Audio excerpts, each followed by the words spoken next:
Delta plus variant ला सकता है तीसरी लहर।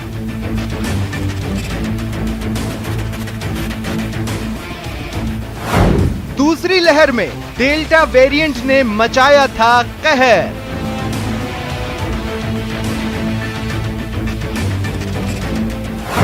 अब आ गया घातक डेल्टा प्लस वेरिएंट।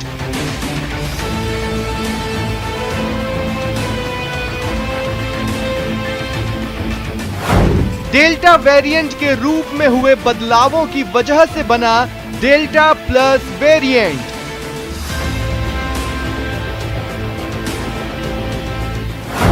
कोरोना का delta plus variant variant of concern घोषित।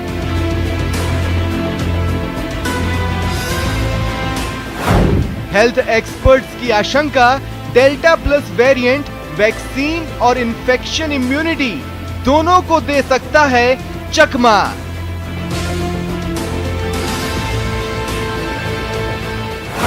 हेल्थ एक्सपर्ट्स को डेल्टा प्लस वेरिएंट के खिलाफ मोनोक्लोनल एंटीबॉडी ट्रीटमेंट के असरदार होने में संदेह।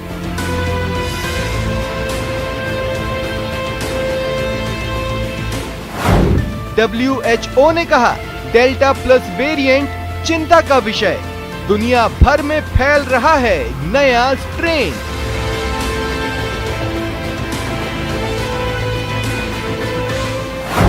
एम्स डायरेक्टर रणदीप गुलेरिया ने डेल्टा प्लस वेरिएंट को बताया बेहद संक्रामक।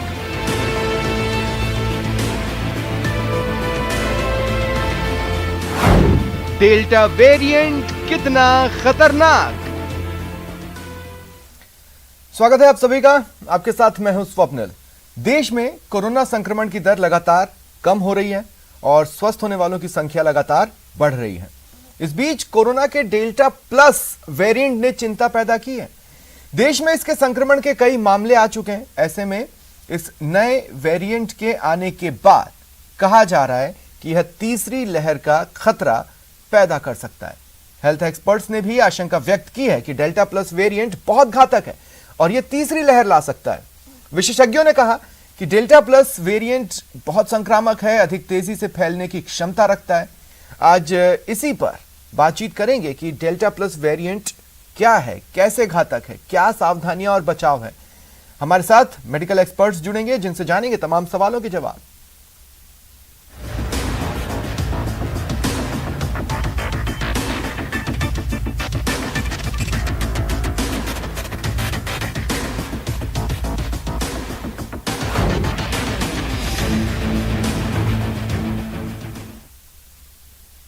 और हमारे साथ जो गेस्ट जुड़ रहे हैं आपको इंट्रोड्यूस करवा देता हूं। मेडिकल एक्सपर्ट डॉक्टर कुसुम गौड़, सीनियर प्रोफेसर हैं एसएमएस मेडिकल कॉलेज से, हमारे साथ जुड़ रही हैं। और डॉक्टर समीर भाटी, सदस्य हैं वैक्सीन अवेयरनेस कमेटी के।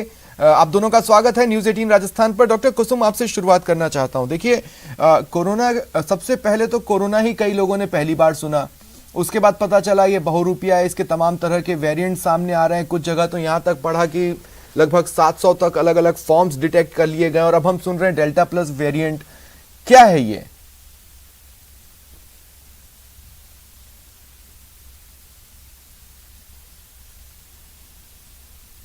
चेंजेस होती रहते हैं क्योंकि एक्चुअली में जो भी कोई लाइफ बीइंग है वो अपने स्टेबिलिटी के लिए, अपने रहने के लिए, अपनी व्यवस्था के लिए अपने में थोड़ा थोड़ा चेंज करता रहता है, जो एनवायरमेंट पर ज्यादा वो थोड़ा स्टेबल हो सके। तो यही बात कोरोना की है। कोरोना भी अपने में थोड़ा चेंज करता रहता है, एनवायरमेंट में जैसे ही चेंज होता है या हमारी मेडिसिन जैसे ही बढ़ती है या हमारे वैक्सीन जैसे आते हैं तो वो भी अपने हिसाब से थोड़ा चेंज कर लेता है। तो इसको कहते हैं कि थोड़ा चेंज होने को, चेंज करने को बोलते हैं म्यूटेशन। तो ये वायरस में, कोरोना वायरस में म्यूटेशन जी सॉरी। तो आपने पूछा कि कोरोना बार बार क्या चेंज करता है, कैसे होता है। तो एक्चुअली कोई भी लिविंग बींग्स जो भी होते हैं वो अपनी स्टेबिलिटी के एनवायरनमेंट में स्टेबल रहने के लिए अपने आप में कुछ न कुछ चेंज करते रहते हैं, जो ज़्यादा अडेप्टेबिलिटी उनकी हो जाए। इसी तरीके से कोरोना है, कोरोना जैसे हमारी मेडिसिन डेवलप होती हैं, हमारे वैक्सीन डेवलप होते हैं, तो ये भी अपने आप में चेंज करता है अपने आप को ज़्यादा स्टेबल बनाने के लिए।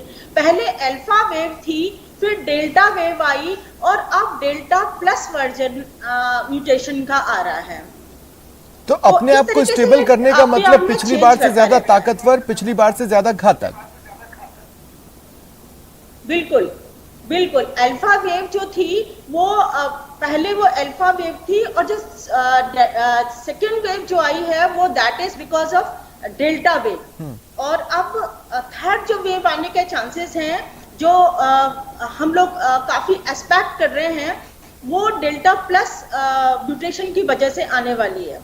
इस डेल्टा प्लस म्यूटेशन जो है ये उससे भी ज़्यादा स्टेबल है, और उससे भी ज़्यादा ये ट्रांसमिटेबल है, ज़्यादा इसमें करने की क्षमता है, यानी फैलने की क्षमता है।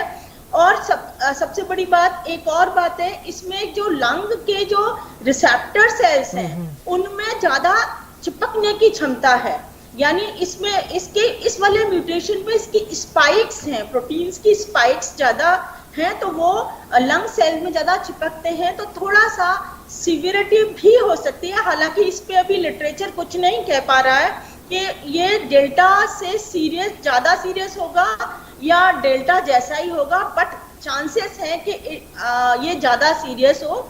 और सबसे इम्पोर्टेंट बात एक और है इसके साथ में, कि ये इम्यून एस्केपिंग प्रॉपर्टी है इसकी। इम्यून एस्केपिंग प्रॉपर्टी का मतलब ये है कि ये जैसे इम्यूनिटी डेवलप हो जाती है ना, चाहे वैक्सीन से हो, चाहे डिजीज हो गई तो उससे इम्यूनिटी डेवलप हो, तो ये उस इम्यूनिटी को भी क्रॉस कर लेता है।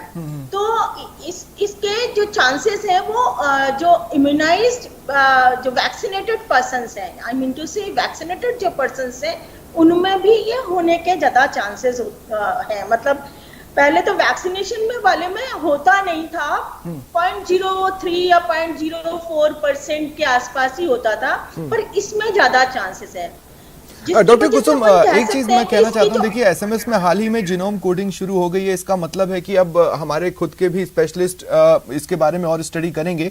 लेकिन बच्चों पर लहर के असर को लेकर मुझे दो बातें पढ़ने और सुनने को मिल रही हैं। पहली तो लंबे वक्त तक ये आशंका जताई जाती रही कि बच्चे सबसे ज्यादा प्रभावित होंगे, लेकिन अब एक सेकेंड व्यू भी, काउंटर व्यू आ रहा है कि हो सकता है बच्चे प्रभावित ना हो। तो अभी स्टडीज किस स्टेज पर है बच्चों को लेकर? अभी बच्चों को लेके जो लिटरेचर है वो कंट्रोवर्शियल है थोड़ा सा। कि कुछ लोग कहते हैं, कुछ लोगों का जो लिटरेचर है, जो उनकी डाटा है, वो बोल रहे हैं कि ये बच्चों पे, थर्ड वेव बच्चों पे ज्यादा असर करेगी। और कुछ कह रहे हैं कि नहीं, इसका ओवरऑल इफेक्ट होगा, क्योंकि ये जिनको डिजीज हो चुकी है उनको भी इफेक्ट कर सकती है।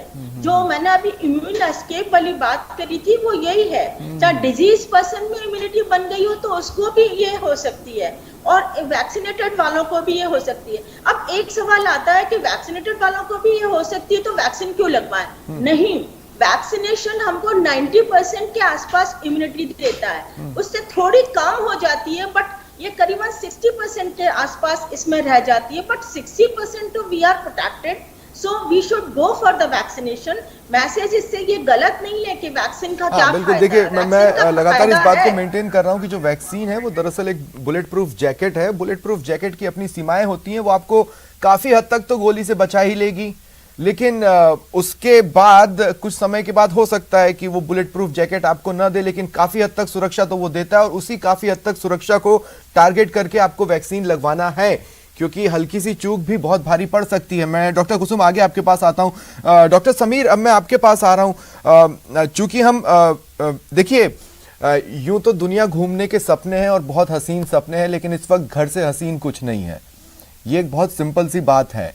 लेकिन अब जब वेरिएंट अपने आप को और ताकतवर कर रहा है, तो कहने का मतलब है पहले 2 गज की दूरी थी, फिर हमने 6 गज की, अब डेल्टा प्लस वेरिएंट के लिए क्या करेंगे? मतलब हर व्यक्ति घर के अलग अलग कमरों में ही रहे, या फिर मैं ओवर एग्जैजरेट कर रहा हूं, कुछ एक फॉर्मल ऐसी बातें हैं जिसको हम फॉलो कर लें? जी बिल्कुल, जैसा आपने बताया कि जिस तरह से हम वायरस से बच रहे हैं तो वायरस भी हमसे बचने की कोशिश कर रहा है, और वायरस उसी बचने की कोशिश के अंदर अपना स्वरूप चेंज कर रहा है। जैसे डॉक्टर गौर ने भी बताया, पूरा उसको एक्सप्लेन किया कि वायरस में म्यूटेशन जो होते हैं, ये बदलाव होते रहते हैं, चेंजेस होते रहते हैं। जैसा हमने देखा सेकेंड वेव के अंदर, जो हमें एक्सपेक्टेड भी नहीं था कि इतनी तेजी से इस तरह से ये वेव आएगी। उसका तेजी का कारण क्या था? वो बहुत ज्यादा संक्रामक था। अगर दर्शक उस तरह से समझे, वो हाईली इंफेक्शियस था। इसके 3 तरह के नेचर है। जो वायरस है 3 तरह का हमें इसमें देखना पड़ता है। जो आप जीनोम कोडिंग की, जीनोम सीक्वेंसिंग की बात कर रहे हो, इसमें हम देखते हैं कि वायरस एक तो नया म्यूटेट आया। ये जो नया म्यूटेट या जो नया वायरस आया, जो अभी हम बात कर रहे हैं फिलहाल डेल्टा प्लस की, कि ये ज्यादा इंफेक्शियस है, ज्यादा संक्रामक है, या फिर ये ज्यादा लीथल है, ज्यादा जानलेवा है, या थर्ड ये हमारे इम्यून एस्केप कर रहा है कि नहीं। इम्यून एस्केप जो मैडम ने बताया, इस समय इतना महत्वपूर्ण क्यों बन जाता है? क्योंकि इस समय हमारा वैक्सीनेशन ड्राइव काफी स्पीड अप चल रहा है, और हमें ये देखना है कि वैक्सीन पर ये कितना ज्यादा इफेक्टिव है। तो सबसे महत्वपूर्ण बात आती है, जैसा आपने बताया कि घूमने फिरने के अरमान है, सब कुछ चीजें ठीक है, बट यहाँ पर अभी ये जान लेना बहुत ज्यादा जरूरी है कि अभी महामारी पूरी तरह से गई नहीं है, अभी कोरोना वायरस पूरी तरह से गया नहीं है, अभी सेकंड वेव भी पूरी तरह से खत्म नहीं हुई है, अनलॉकिंग की प्रक्रिया शुरू हो गई है। सबको जान लेना ये जरूरी है। अभी हम देख रहे हैं, जो हमारी वैक्सीन अवेयरनेस कमेटी भी है, इसमें ज्यादातर लोगों का एक जो है माइंडसेट रहता है कि हमें तो वैक्सीन अब लग गई है तो हम प्रोटेक्टेड हैं। हाँ, अच्छी बात है, आप प्रोटेक्टेड, आपको सुरक्षा मिल रही है, आप सीवियरिटी से, गंभीरता से बच रहे हैं, पर उससे ज्यादा महत्वपूर्ण है कि आप इंफेक्शन को स्प्रेड कर सकते हैं। ठीक है, आप बच गए पर आप उसको इंफेक्शन को फैला सकते हैं। वायरस तो एंटर कर सकता है, वो रेप्लिकेट कर सकता है, और आप कैरियर भी बन सकते हैं। इससे ज्यादा महत्वपूर्ण है जो हम बच्चों की बात कर रहे थे कि हमारे बच्चे इस बार ससेप्टेबल हैं कि नहीं। देखिए, बच्चे सेकंड वेव में भी इन्फेक्ट हुए थे काफी। सेकंड वेव में पूरी की पूरी फैमिली इन्फेक्ट हुई थी, तो बच्चे भी काफी इन्फेक्ट हुए थे। बच्चों के लिए इसलिए ज्यादा माना जा रहा है कि उनके लिए कोई वैक्सीन नहीं आई है। स्पेसिफिकली 18 साल से नीचे के बच्चों के लिए तो वैक्सीन है ही नहीं, तो डेफिनेटली ससेप्टेबल तो वो है ही। तो इसलिए हमें ध्यान रखना है कि हमें अपनी सुरक्षा के साथ दूसरों की सुरक्षा भी करनी है। इसलिए नहीं तो सर, जैसे देखिए, हाथ धोने की बात थी कि हाथ धोना है, सैनिटाइजर यूज करना है, मास्क लगाना है और सोशल डिस्टेंसिंग मेंटेन करना है। अब हाथ धोने को लेकर तो काउंटर व्यूज आ चुका है, उस पर कॉन्ट्रडिक्शंस आ चुके हैं, लेकिन सैनिटाइजर पर कोई कॉन्ट्रडिक्शन नहीं आया है, मास्क पर कोई कॉन्ट्रडिक्शन नहीं आया है। लेकिन सोशल डिस्टेंसिंग का डिस्टेंस कितना हो जाएगा, कहने का मतलब, क्योंकि अगर वायरस ताकतवर हुआ है तो वो फैल भी और दूरी से सकेगा, जितनी आम समझ में मैं लूं।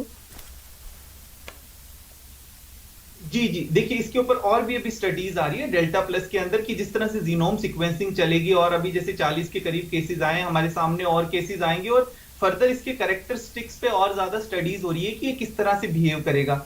अभी हमारी ये जनता की और सबकी रिस्पॉन्सिबिलिटी क्या आ जाती है कि कुछ चीजें कॉम्प्रोमाइज हो जाती है, कि सोशल डिस्टेंसिंग कहीं ना कहीं कुछ भी देखें हम, थोड़ी कॉम्प्रोमाइज हो जाती है। मास्क को बिल्कुल कॉम्प्रोमाइज नहीं करना। अगर फिलहाल अभी की बात करें हम, आप मास्क बिल्कुल यूज कीजिए। हेल्थ केयर वर्कर्स में हम बोलते हैं कि N95 मास्क सब यूज करते हैं, बट बाकी लोगों को डबल मास्किंग वो कर सकते हैं। मास्क को बिल्कुल कॉम्प्रोमाइज नहीं करना, और मास्क को ठीक तरीके से पहनना है। अभी भी हम देख रहे हैं अनलॉकिंग होते हुए बाहर जब हम जाते हैं, लोग नाक के नीचे मास्क लेकर, उसका कोई फायदा नहीं है लगाने का। चालान से बचने के लिए मास्क नहीं, मास्क आपको आपकी सुरक्षा के लिए, समाज की सुरक्षा के लिए, परिवार की सुरक्षा के लिए पहनना है, ठीक तरीके से पहनना है।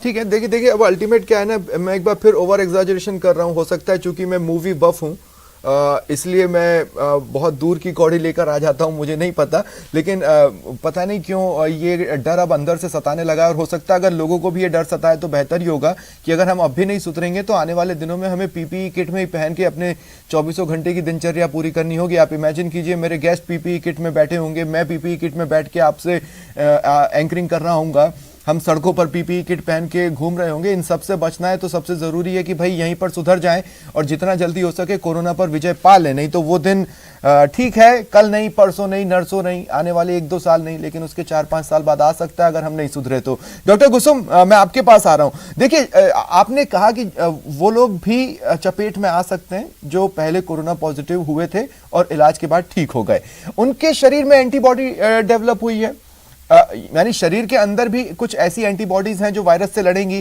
क्या एंटीबॉडीज म्यूटेट नहीं हो रही हैं? एंटीबॉडीज का तो एंटीबॉडीज तो बनती हैं जब भी इन्फेक्शन होता है तो उसके अगेंस्ट एंटीबॉडीज बनती हैं, बट जो ये डेल्टा प्लस वाला वेरिएंट है ये मोनोक्लोनल एंटीबॉडीज जो है उनको भी बाईपास कर रहा है, मतलब उनसे भी ये लड़के और इन्फेक्शन करने में सक्षम है। तो इसलिए उसमें ये डिजीज्ड पर्सन्स में